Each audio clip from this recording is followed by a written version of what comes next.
উত্তরের জেলা রংপুর অঞ্চলে প্রায় ৩২ লাখ মানুষের বসবাস, দারিদ্রতার কোটায়ও প্রায় ২৫%। আর ব্যস্ততম শহর রংপুর সিটি বাজার, তার পাশেই ১০০ শয্যা বিশিষ্ট হাসপাতালের দক্ষিণ দিকে গড়ে উঠেছে খাবার স্যালাইন উৎপাদন ও সরবরাহ প্রতিষ্ঠান।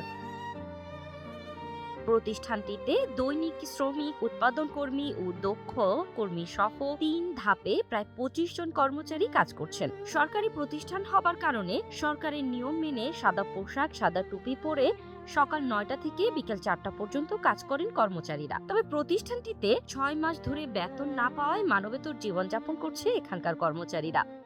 দৈনিক শ্রমিক হিসেবে পদে চাকরি করতেছি, আমরা বেতনটাও ঠিক মতো পাচ্ছি না। যার কারণে আমাদের সংসার চালা প্রচুর কষ্ট হয়ে দাঁড়াইছে। আমাদের সন্তানদের আমরা ঠিক মতো খাওয়াইতে পারতেছি না। তো বেতনটা যদি সরকার আমাদের নিয়মিত করে দিত, মাসে মাসে আমরা বেতনটা পাইতাম, আর একটু বাড়াই দিলে ভালো হইতো। যেটা পাচ্ছি সেটা দিয়ে হচ্ছে না। মানে ৯টা থেকে ৪টা পর্যন্ত আমাদের উৎপাদন কাজ চলে। এটা তো দৈহিক পরিশ্রমের কাজ, তারা না খেয়ে না দেয় সরকারের সেবামূলক কাজে। স্যালাইন সরবরাহ প্রতিষ্ঠানটি রংপুর ও রাজশাহী বিভাগের মানুষের জন্য বিশেষ ভূমিকা পালন করে আসছে। সেটা হলো যে আজকালকার ম্যানুয়ালের যুগ চেয়ে যদি অটো মেশিনটা হইতো, স্যাররা যদি করতো, তাহলে অটো মেশিনটা হলে খুব ভালো হইতো আর কি। জুন জুলাই মাসে যেহেতু চাহিদাটা বেশি থাকে, সেই সময় আমরা সরবরাহটা পর্যাপ্ত পরিমাণ করতে পারবো।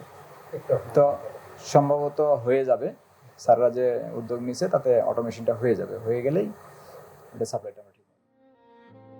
১৯৭৯ সালে প্রতিষ্ঠানটি যাত্রা শুরু করার পর থেকে প্রতি মাসে স্যালাইন উৎপাদন হয় ৪০ লাখ প্যাকেট। উৎপাদন ও সরবরাহ বাড়াতে অটো মেশিনের জন্য ঊর্ধ্বতন কর্মকর্তাদের কাছে চিঠি দিয়েছেন বলেও জানান এই কর্মকর্তা।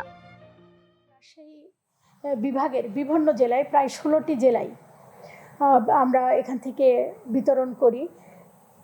এছাড়া সিটি কর্পোরেশনেও খাবার স্যালাইন পাঠানো হয়।